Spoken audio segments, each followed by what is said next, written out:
Welcome to the ITSPmagazine podcast network, a modern, innovative multimedia platform, broadcasting ideas and connecting minds. Every company has a story to tell, from the small startup to the large enterprise, and everything in between. This is one of them. We hope you enjoy this brand story conversation.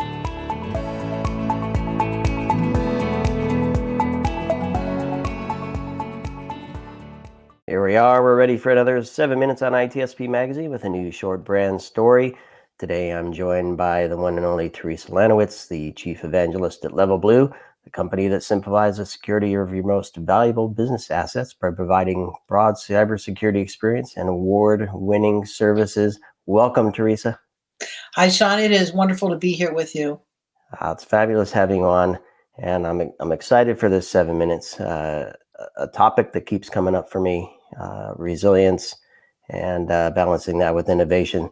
It seems resilience has grown. I don't know if it's grown in importance, but certainly in conversation. It's a topic that I've heard many times over the past number of months, but it sits alongside the continued pressures for advanced innovations, things like AI, and even faster times to market. So what are some of the things that you and the Level Blue team are seeing and hearing as you speak with some of your customers? Well, I think you're absolutely right. Resilience is one of those words that you hear all the time. And I think we started hearing about resilience more in 2020 during the peak of the pandemic. Businesses of all types had to be resilient. They had to pivot their business model to serve their customers where their customers were. And what we're seeing now are some of the leftovers, some of the side effects of what started with that different business model pivot, that move to being more resilient. Some of the work that we've done at Level Blue, we came out with our big annual futures report. And what we found in that futures report is that 72% of governance teams inside of organizations do not know what cyber resilience is. Yet they know that innovation is causing more risk. 85% of them say innovation is causing risk.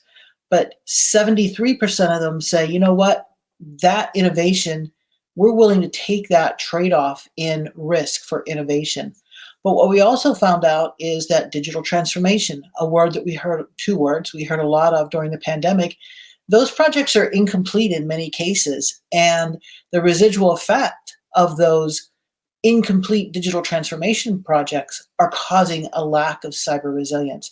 So this idea of cyber resilience is that, the top number is that 72% of governance teams do not know what it is because they conflate it with cybersecurity. And on this point, I think last time we spoke, we touched on the idea that there's been a tighter coupling with the CIO and the CISO, probably in this regard as well.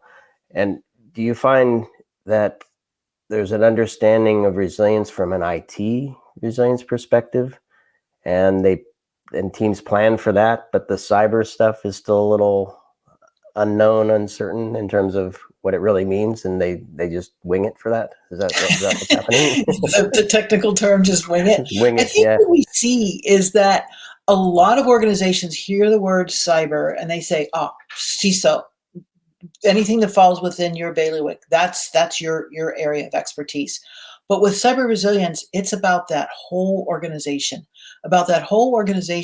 knowing how to be resilient when something unexpected happens, whether it is a cyber event, somebody takes down your network, whether it is a hurricane or some other type of man-made event that takes us offline. And it's about how that business can cope and still deliver on those service level agreements to their customers, whoever those customers are, whether you're in a business to business environment or a business to consumer environment. And then we bring cybersecurity in there and we layer cybersecurity in, and that's specifically in the domain of the chief security officer, the CISO, or the chief information security officer. And oftentimes that chief information security officer, that team does not necessarily have the right representation in with the CIO or the CTO to be able to talk to the whole organization.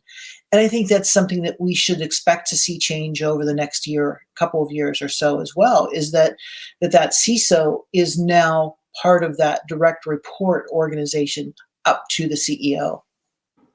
And what do some of those conversations sound like? And I don't know if you have any customer, you don't have to name them, but any experiences speaking with folks where that collaboration is well understood and they're putting forth a plan that covers the broader spectrum of resilience. When I talk with our clients who say they have this understanding of cyber resilience and how important it is, they're the ones who say, one of them told me this great story. They were at an offsite and the topic of cyber resilience came up. And the CEO said, okay, CIO, CTO, CISO, line of business, what are you doing for cyber resilience? And they all looked at the CISO and said, well, it's the CISO's problem. It's cyber, so therefore it's the CISO's problem. And that is one of the top problems, is that from the top down, the idea of cyber resilience, the idea of what you have to do to keep your business running and how you can gain better security by aligning your business objectives with your cybersecurity strategy, and by taking on this idea of a whole organization, understanding that when something goes down in the IT estate that we don't have a lot of visibility in, when something goes down in the IT estate, it's all of us who have to worry about bringing it back online. It's all of us who have to worry about continuing with those service level agreements to our clients. And so that idea of an offsite with the direct reports to the CEO and people not really understanding where cyber resilience lies, that's a perfect example. And the CEO looked at them and said, well, wait a second. If this application goes down over here, that's not the problem with the CISO. So how are you working together to get that application back up? And he said that it was at that moment that all of them said, oh, we need to work together. And I think we often say this. I mean, you and I have talked about this numerous times. We say this, but in reality, it's something that it's fairly difficult to really comprehend, because we're so interested and so concerned about running our day-to-day business that oftentimes we don't take a step back and look at what we need to think about for the future.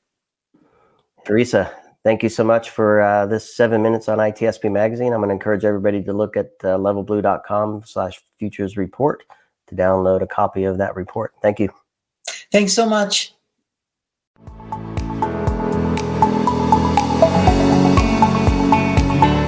We hope you enjoyed this episode and that you will come back for more brand stories on ITSP Magazine. If you want to share your company's brand story, go to ITSPmagazine.com and explore our advertising options to learn more. Remember to share this podcast with your friends, family, and colleagues, and stay tuned for more brand stories as we continue our journey toward redefining cybersecurity, technology, and society.